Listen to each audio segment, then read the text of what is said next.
Okay, hello everyone. Welcome. Thank you again for joining us today. My name is Joshua Montai. I'm the International Programs Manager here at the College of Engineering, and I am the main advisor for this program, this summer research program in Aachen, Germany. And I am going to be co-presenting today with our lovely representative all the way from Aachen. He's joining us late in the evening there, and I will let him introduce himself, and he's going to kick off the first part of the presentation today. Well, thanks so much, Joshua, for introducing me. As you can see, my name is Jan Müller.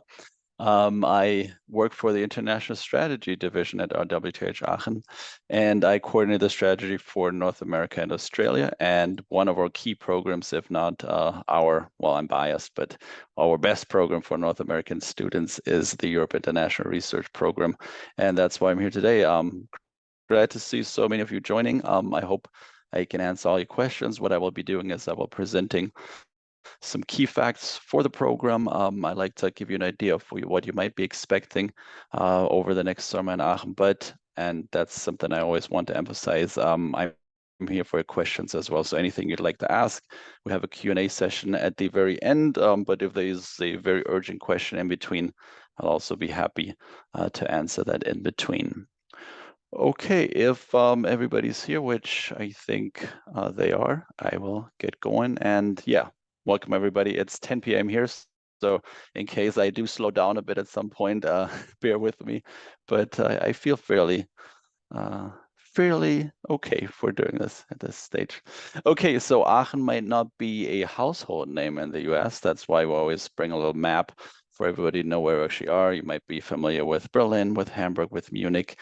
Aachen is not as big, so not as famous as the other cities I mentioned. But if you want to truly find a place that's at the heart of Europe, Aachen would come very close to being that very place because it's located right on the border with Belgium and the Netherlands. So you can see it right here, the very much in the middle, the little point you see there.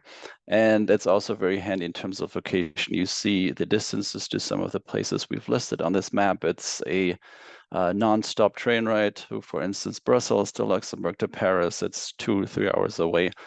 So strategically located, especially if you're only there for 10 weeks, Aachen is a very good place. But not only for that reason, we also have a lot to offer ourselves. I just moved to Aachen this year, so I'm not biased by any standards in terms of, hey, I want to sell Aachen to you because I've lived there my whole life, because I lived in Cologne before, the city right next door. And Aachen has a lot to offer, especially for international students.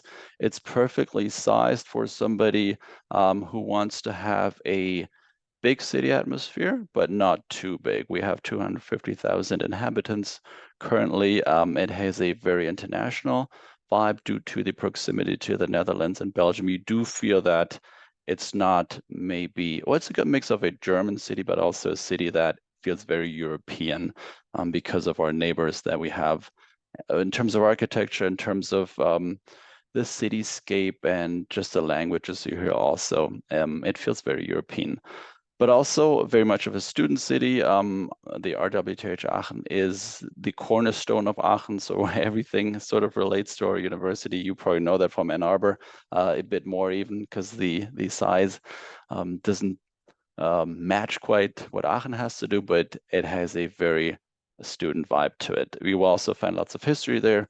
We are very much influenced by the Roman Empire. And also, yeah, I said it before, traveling is very easy. You are pretty much everywhere in Europe within just a couple of hours. This I just wanted to briefly in order for you to see how many students we have. It's 47,000 students in total right now. Of those 47,000,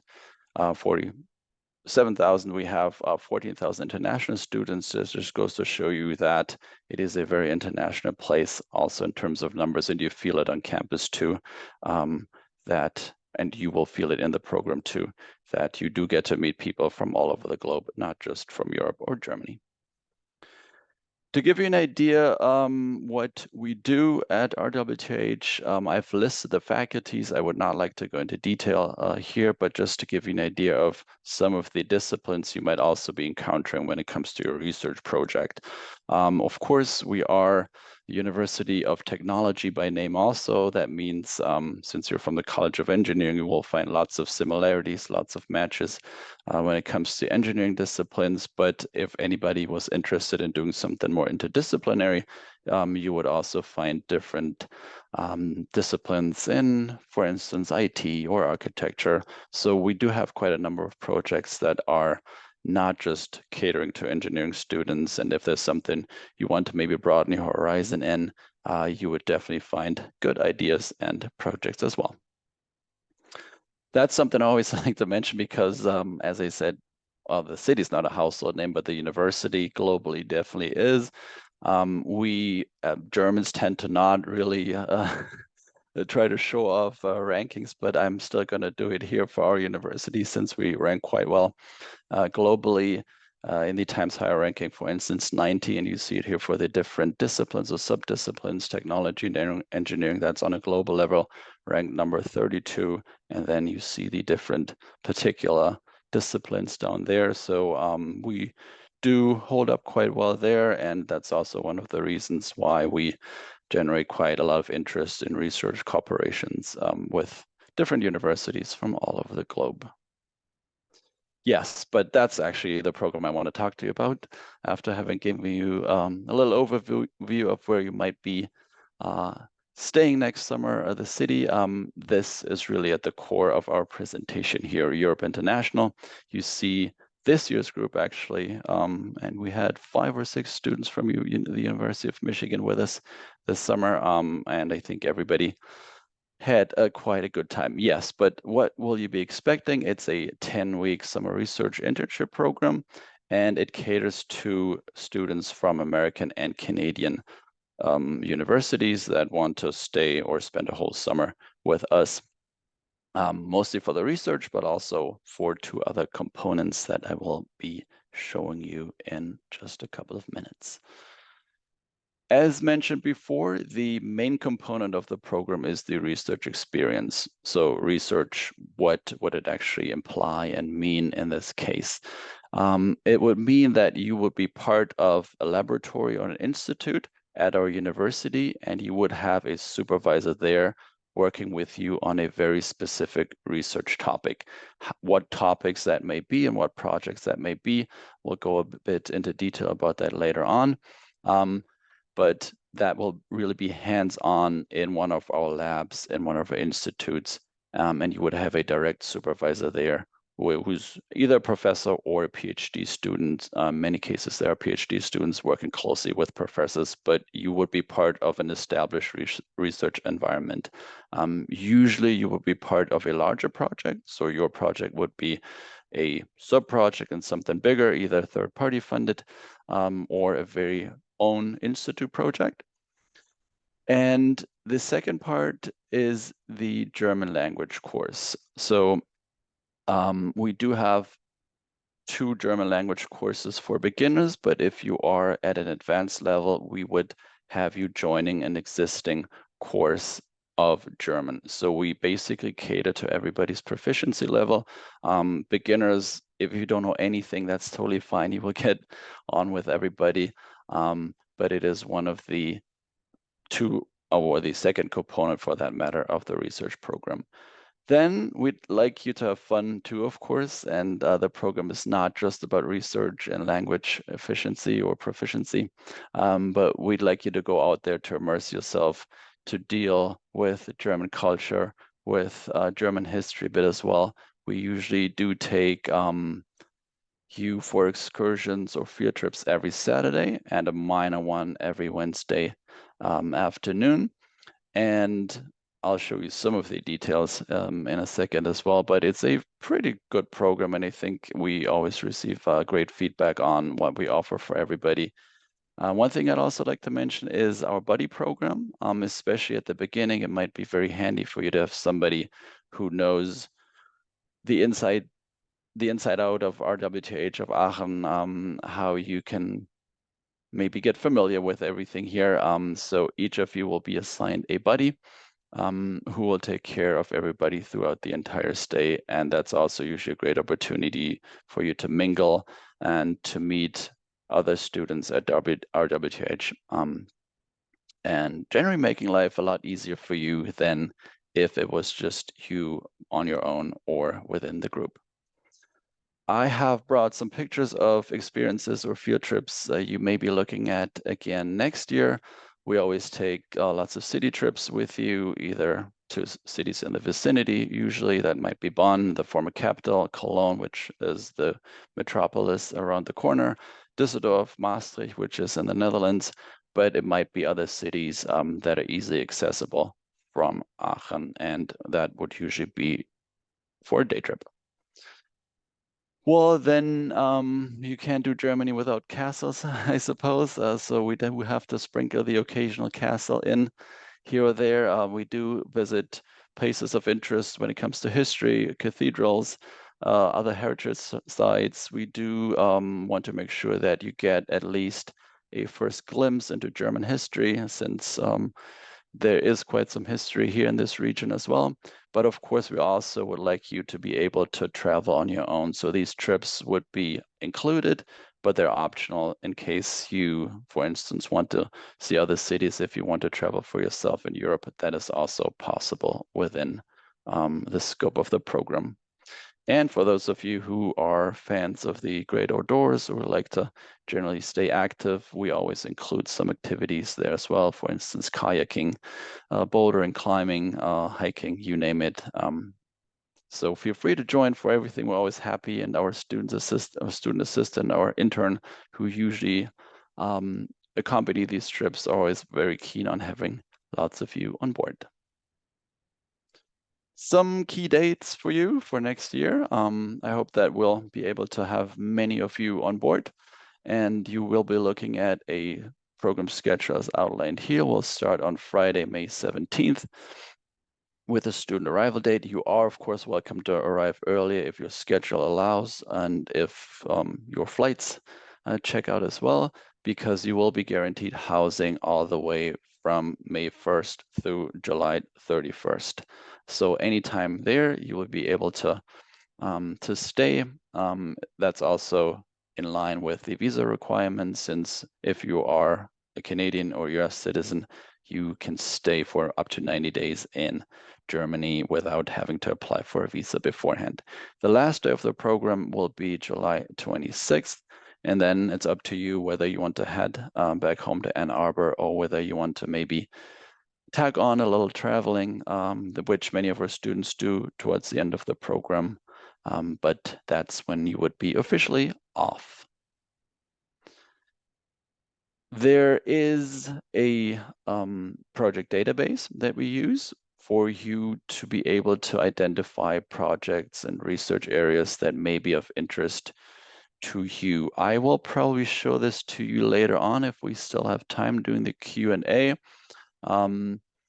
because it will give you a good idea of different projects we have. We currently have around 110 projects listed, but we're currently receiving more new projects because we recently had a call for our supervisors or potential supervisors to generate and create new projects there.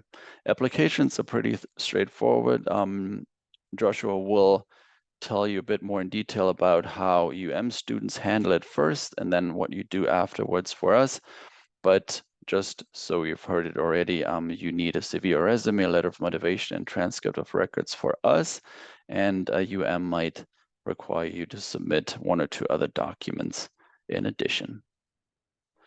Something I wanted to point out, even though that's pretty far into the future for you guys, but the travel aspect, you will be receiving a travel pass for the entire state of North Rhine-Westphalia, allowing you to go to all, or virtually all of the cities we mentioned before for free, since it's included with your participation.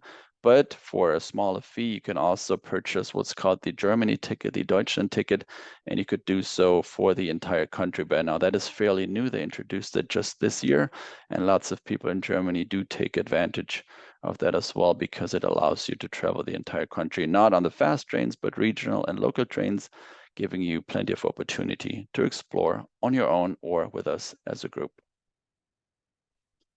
Just for those of you who are not very familiar with Germany in general, I always like to tell students about safety, what you might be expecting here. We are comparatively a very safe country, don't have many issues such as gun violence or muggings. What you might be aware of is pickpocketing, but in bigger cities mostly, but really not much of an issue. I think there's nobody really who ever had any problems there. Aachen also as well. It's, as I mentioned before, not too big of a city. You can usually just roam the city perfectly fine in all neighborhoods. So that should not be of any concern for those of you who might be wondering whether you will have a safe experience here or whether you might be facing anything that could potentially be dangerous. I've also brought some impressions of this year in order for you to get somewhat of an idea of what you may be looking at. That was part of a field trip going to, well, you guessed it, a castle that's around the corner here as well. Some of the participants enjoyed a good hike up there. And that was one of the trips to the climbing forest, which our students quite enjoyed a bit as well. And then I've also brought a general video for Aachen, but or for our university, but sometimes the sound would not really be there for if I present it. We'll just try, but I'm not sure if you do see, Joshua, just chime in here if you see the video now, if you just see the PowerPoint still.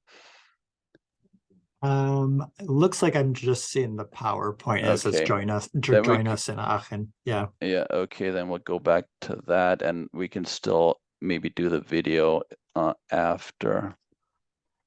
Yeah, for the Q&A session, because I don't want to do all this switching here, and we can move on to your presentation if you don't mind, and then we'll be happy to do a Q&A once Joshua is presented, I would suggest. Unless one of you wants to urgently ask a question, I'd be more than happy to take it, but probably make more sense to do that together. Sure, I can jump into my slides. Mine are going to be fairly brief and not quite as interesting as Jan's were. Mine's just going to be getting a bit more into the logistics around the application process and some details around funding too. So let me go ahead and try to share my screen.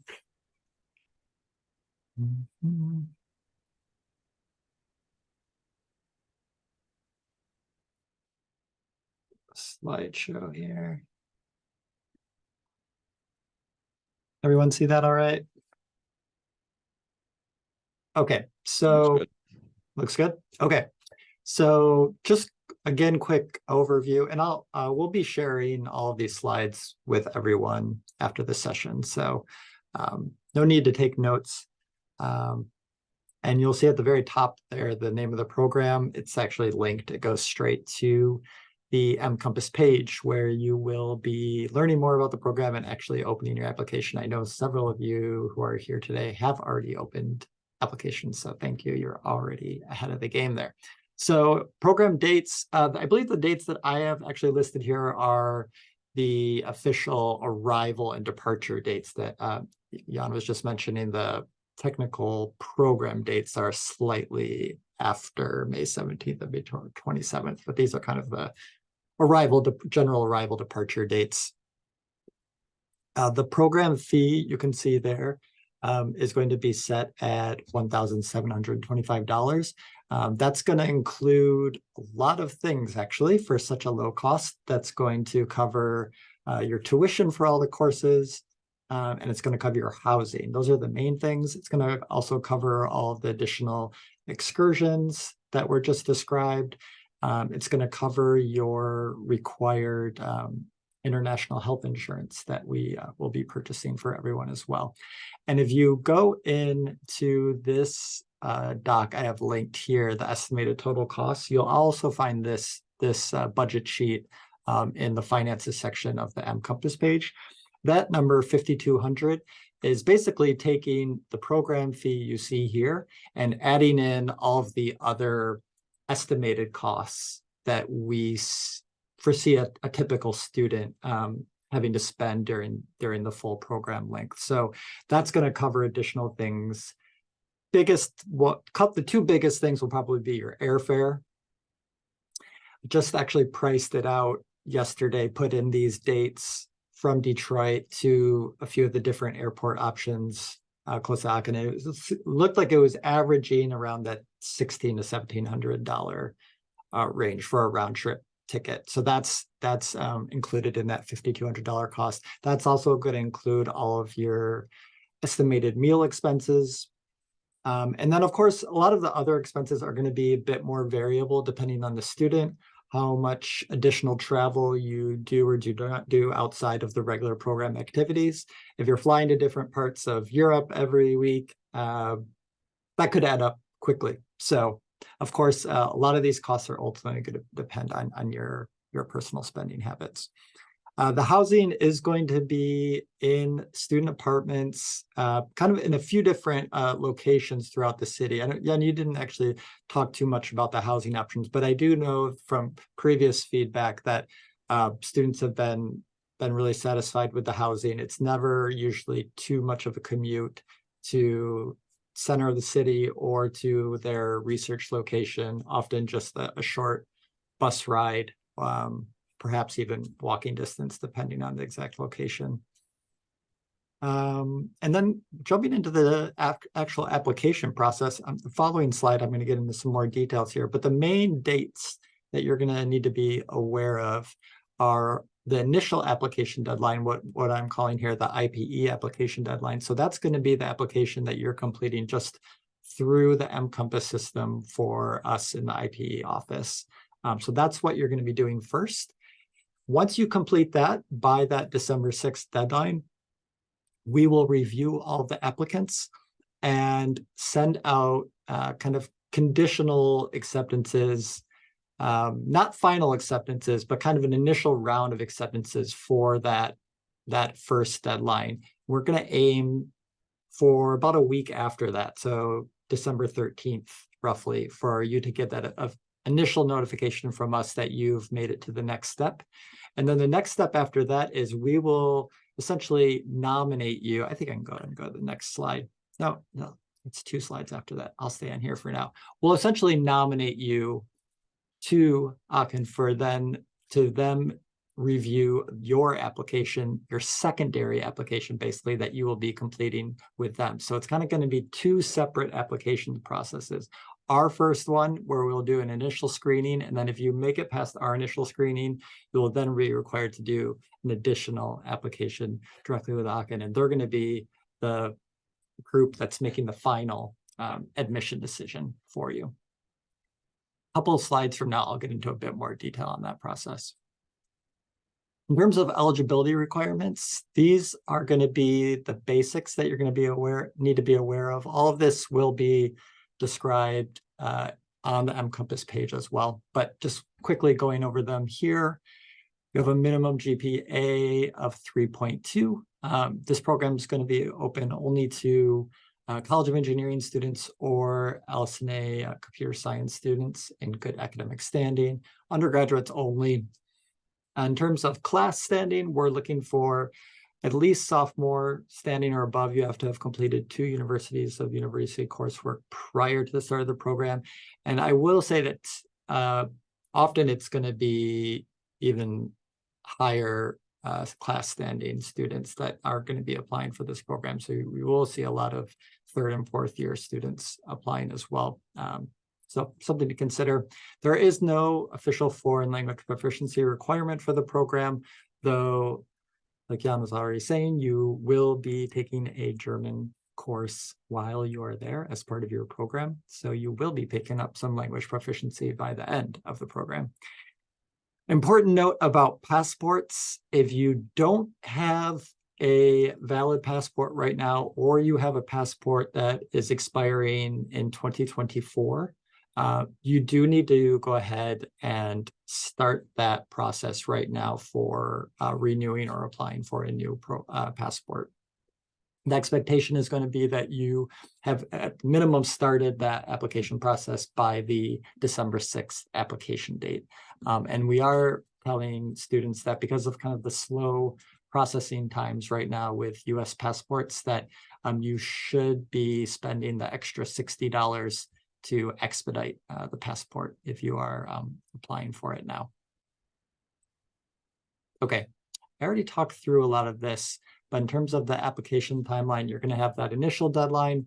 We're going to review, nominate you by later in December, and then you're going to have, and this is the important date, until January 10th to complete that final application process with Aachen. And as part of this process, probably the most important part of that secondary application process is you're going to be looking at these research placement options. And I think we'll go back into that project page in a minute. We can kind of look at that a bit more closely. And you're going to be kind of ranking your preferences for those research projects. Because ultimately, when you are given an acceptance offer, it will be for a specific research project. And then once you are accepted by Aachen, you are going to have about 1 week to officially confirm your participation on the program with us. And once you confirm that participation with us, you will be responsible for that entire program cost that I mentioned at the beginning, that $1,700 figure. Anything you want to add, Jan, about the details involved with like actually selecting, ranking, choosing the research projects and how that is handled on your side? Yes, certainly. Thank you for mentioning that, since I didn't go into detail about that before.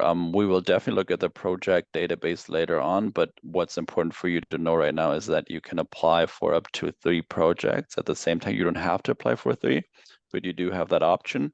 So you probably want to choose wisely and prioritize. Of course, you want to have the project that you'd like to do best prioritized as number 1, and then so on and so forth. But that will be something you can do in the database, not in the database, but the Move On application platform that we mentioned previously. And then, yes, it always, as you mentioned before, depends on the project you've applied for. If there's lots of competition, of course, it might be harder for you to be accepted, because our professors and our PhD students will be looking at the ideal candidate for their project, because, of course, they want to have that person that fits best. So usually, if I can give you a little advice there, is that you want to be very specific also in your letter of motivation for your number 1 project. Try to make it as precise as possible and try to find arguments for what you bring to the table, what you have to offer for that specific project. It's definitely not rocket science, so don't be alarmed here. But of course, the more effort you put in, the better the chances for you to get the project that you would like to have. But especially for partner universities, and University of Michigan is one of our long-standing partners here, we always try to make sure that everybody does get into a project. Of course, we cannot guarantee it, especially if you have only selected 1 project, but we usually try to either generate new projects or try to see if somebody can take a second student. So that's the extra mile we go for our partners there. But yeah, as mentioned before, the more precise you are in your application, the better your chances. Question, are students typically only writing the motivation letter for their first choice, or would they sometimes be writing multiple letters for choices further down the list? Ideally, they should be writing a proposal or a motivation letter for each project. You don't have to have a very individual one for each project, but of course, you have to have an individual part in that letter of motivation that specifically or specifies the project itself. So the main outline can be the same, but then of course, the part where you talk about the research you would like to undertake, then that should be specific to that very project. Okay. Okay, I just have another slide or two before I finish up and we can have Q&A and maybe we can look at the project database a little bit more closely. Okay, so these are the basic application materials that are going to be part of this application process. So as you're completing our application in Compass, you'll see there's several different things we label as questionnaires, learning content, signature documents. It's just going to be on you to have everything in there completed by that December 6th deadline. And then you'll see some of these pieces, the letter of motivation, the CV resume, those will be part of that secondary application with Aachen that you will be completing with them. Okay, one last thing I want to cover in terms of scholarships and grants. So I want to make it clear that any financial aid that you are already receiving, generally that is going to be repackageable and it's going to be able to travel with you and cover your expenses for this program. So that there's often a lot of confusion about that. Students think a scholarship or grant that you're receiving for study here in Ann Arbor might not be applicable, but it's going to be with very few exceptions where a financial aid office generally will be able to take your existing financial aid package and repackage it for your time over the summer. A couple specific scholarships I want to mention here. That first one you see mentioned, the COE Go Global Fund, that is actually a scholarship that all students applying for our programs are automatically considered for. So it's not something you need to submit any additional application for. You will automatically be considered, and awards for that are usually needs-based, financial need-based. So that's something just like to mention, but doesn't require any additional action from you. Also want to mention the IPE blogger positions, and I actually should have linked here to our blog page. So this is a way that you can actually kind of be an official representative of our office while you are abroad. And the last 2 years, each of the cohorts that have come to Aachen, we had someone who was an official IPE blogger. It's a great way to look back and experience kind of a program through a more student-focused perspective. I was just actually looking at some of the posts from the last 2 years of our students who did this program, and they're really fun to read, and it just gives you a really nice, like, authentic taste of what the program looks and feels like. So I highly recommend you check that out. And if it sounds like something you would be interested in doing, you can apply. We do have a competitive application process for that. And if you are awarded it, you do receive a stipend. I don't know what the exact amount comes out to, but I want to say it's in the like $500 to $1,000 range. So it's definitely something that could help cover a good chunk of like your flight costs, something like that. So consider that. There's too many additional external scholarships to mention individually here, but I always recommend to students that it's really worth it to take the time and do some of your own research. There's often more money out there that's available to you than you may realize, but it does take a little bit of digging.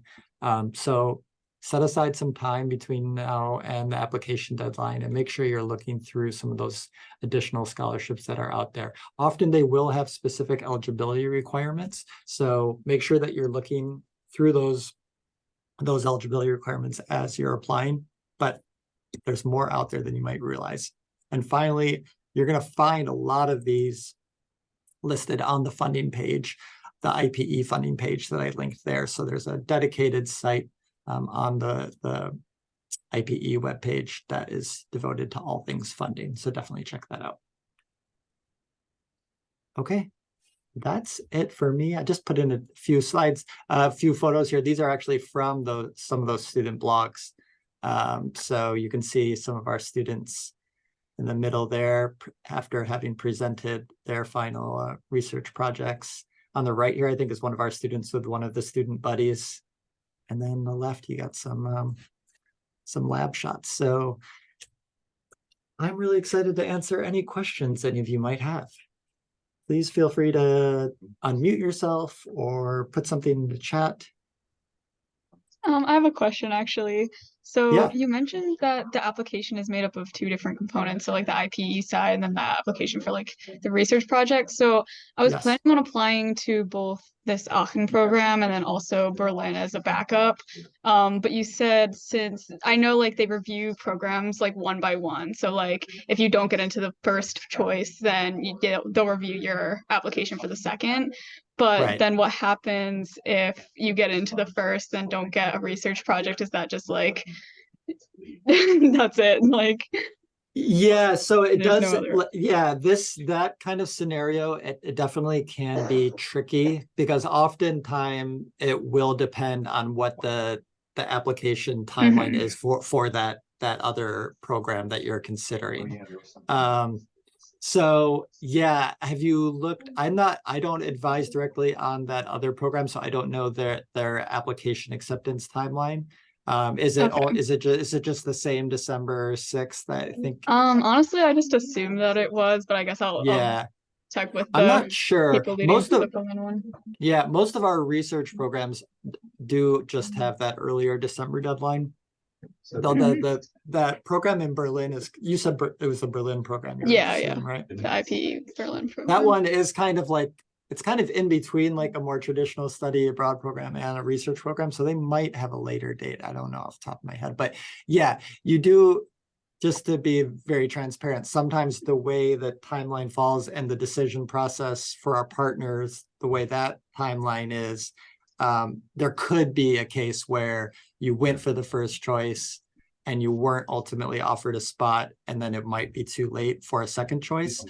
But I do know that we try to do everything we can to keep that from happening. Okay, thank you. Yeah, yeah. Plus, we on our end would also try to speed it up a bit. We talked about that before as well, that especially Yeah. for universities where it's maybe a bit more urgent or pressing, we try to prioritize that as well. And that would definitely apply for partner universities such as yours. Of course, there can never be guarantees because, and you probably know that professors do take their time. They have a busy schedule and we can't pressure them into being very speedy, but we try to get the most out of it. And I think when it comes to student placements, we've, at least when it comes to nominations, we've always been able to place everybody, just maybe not always as speedy as everybody would wish for, but in most cases, it has been going pretty well. But of course, we cannot make any guarantees when it comes to that. Thank you. You're welcome. And go for ours. Berlin is it's a cool city, but you can travel there too. We're more personal. Can I ask you a question actually? So for Sure. the applications for the research projects, is it kind of expected to have research experience, do you know, or is there like a wider range of experience levels? No, not at all. I mean, if you bring something, then of course that's a benefit for you, but there's no expectancy there. Usually they look at what have you done thus far in your program. Do you have taken courses that might have been in some sort of relation to what you might be expecting to do here in Aachen, but nobody expects you to have any in-depth research experience, especially if we're talking about undergrad and everybody's aware of the fact that we're sort of trying to lead you there as well. So that's a basis of the program as well. Many students who come to us do give us the feedback that their initial choice to come to Aachen was because they wanted to see what it was like to actually do hands-on research for a period of time, a shorter period of time, not a long period of time, and to figure out whether they would like to go into research themselves later on. And the fact that it can be done internationally was just an added benefit. So some prioritize the research, others prioritize the international experience. And I think this program really gives a good mix of both components that you can just combine, and then you have all the fun activities that are part of the program as well. But yeah, it's a good combination of combining different aspects. Thank you. You're welcome. Any other questions, maybe before we share the screen show that the research projects? I have a question. On the requirements side, what does the like asterisk next to the first requirement refer to? I'm not sure if there was like something on the slide that I just didn't see. Was that for the GPA? Yeah. Yeah. So sometimes if a student is below a GPA requirement, they can petition us and we will kind of review on a case by case if we would be willing to accept a student that was below that requirement. Some of that is our office's decision, and some of that is our partners. Our partner has some say in that too, in terms of how willing they are to be flexible with a GPA that might be below that point. Okay, thank you. Yep. Good question.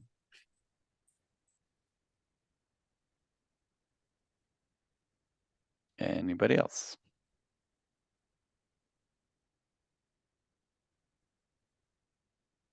Okay, you want to share your screen Sure. then and bring that up? The link that takes you to this page that we're about to show you now, it should be linked in the academics tab on the Compass page. It's also, on our website. So what you basically Yeah. want to do is just Google your project database, and then you will be directed to that page. I can show you some of the other initial pages too, but since we talked about the projects, that's probably a good start for us to go. So straightforward, basically all you need to do is click View Currently Available Projects, and then that will lead you to this page. So you see that we currently, in total, we have almost 200, but that's for other components too.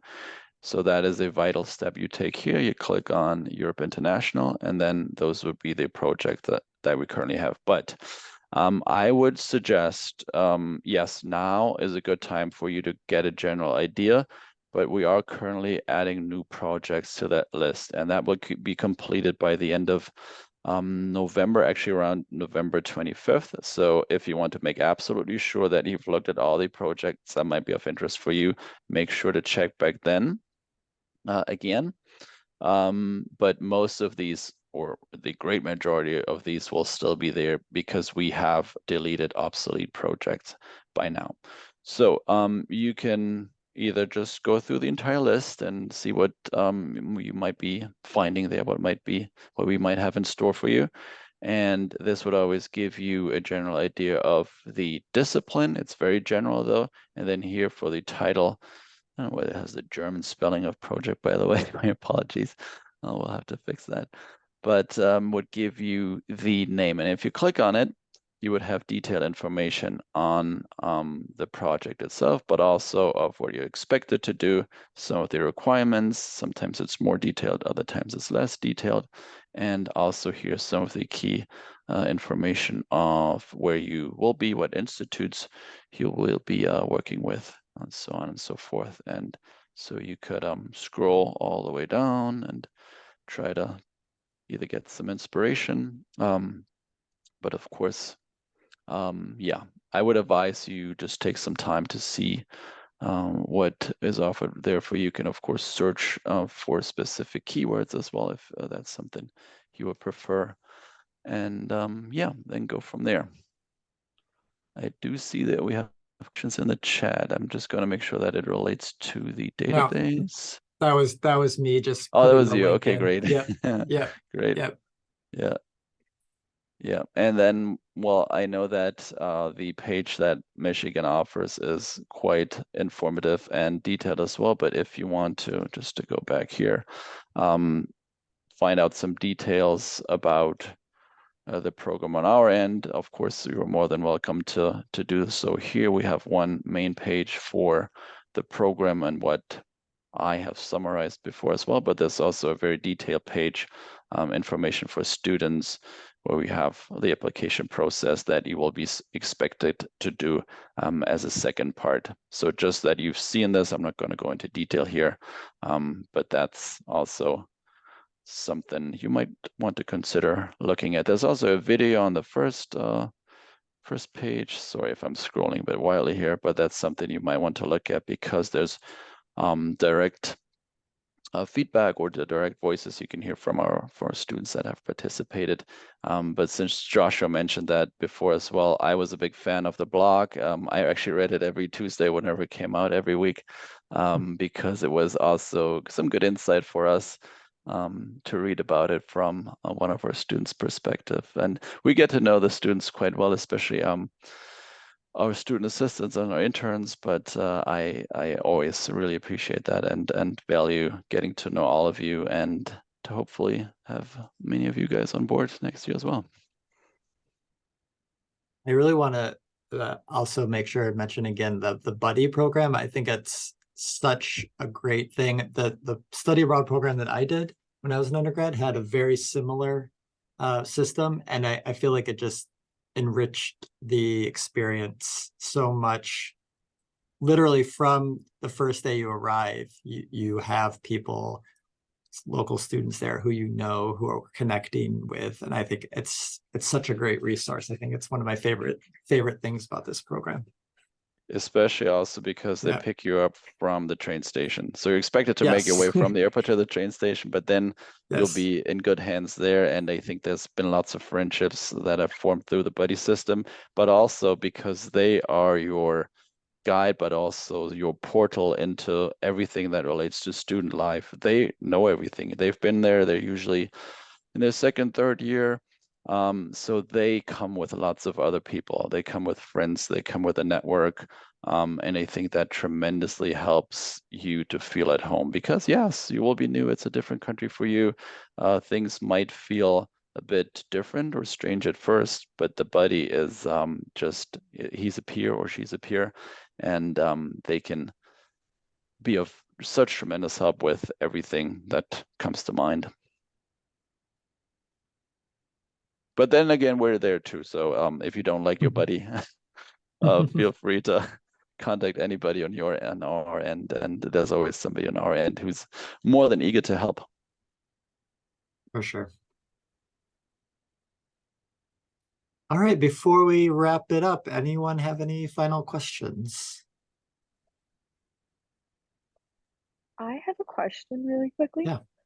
Mhm. So as I'm looking at one of the projects, I know you said they weren't finalized, but it does say that one of the other, like, in the key information that we prefer students who can stay until the end of August. Since the program ends like July 27th, do we automatically like kind of get rejected from that project, or how does that work? Or No, you wouldn't, because usually these supervisors would know that that's the official duration of the program. But if there's an individual agreement between the supervisor and you, if that's okay for you, we can always talk about that. We do tell our institutes and labs that that would be an exception. We're open to it, but of course you'd have to be open to it as well. And it cannot be a requirement. So if that's a preference, that's fine. But usually we would not make that dependent on their preferences. Of course, maybe they would like to have somebody who can do a bit more, but you're definitely not expected to stay longer and would definitely not disqualify you. We would make sure that the most qualified student usually gets the job and not the student who gets to stay or would be willing to stay an extra 3 or 4 weeks. okay, thank you. No worries.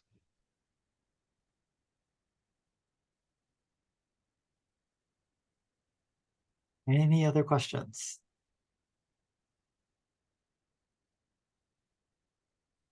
If not, you know how to reach me, and I had both of our contact info on the last slide of my presentation there, so feel free to reach out if you have any questions.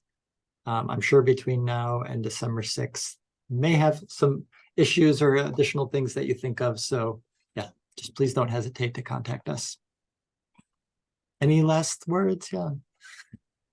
Only that, well, I was excited to sort of meet you here and to be able to present, and we're hoping that lots of you will eventually apply. If there's anything we can help you with, we're always there. I will be on vacation, but my colleague will take care of everything in the meantime.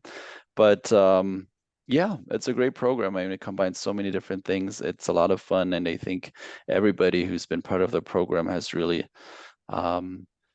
valued it quite tremendously and had some of the best times of their life. So yeah, more than happy to do the same for you and to have your applications come December or January in our case.